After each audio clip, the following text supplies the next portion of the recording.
ஏன்னா இங்கே பாருங்கள் மரம் இதுதான் இந்த மரம் சொன்னேன்ல கருப்பு சாம்புராண்டி மரம் இப்படி தான் இருக்கும். மரம் இப்படி தான் பட்டையாக தென்னை மரம் மாதிரி இப்படி தான் இருக்கும் பாருங்கள். அதில் ஒரு பகுதியில் இப்படி வெட்டி விட்டால் அது கருப்பு கலரில் இந்த மாதிரி வடிஞ்சு வரும்.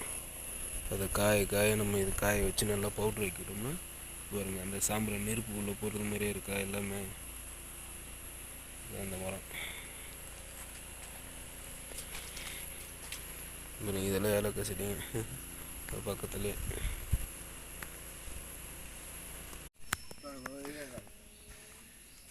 வாழையை பார்த்துச்சுன்னா வெளியேறாது. எப்படி பார்த்துனாலும் போகாது. வாழையை பார்த்துச்சுன்னா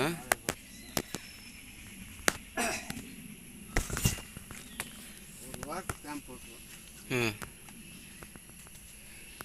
அது குட்டியோட இருந்துச்சுன்னா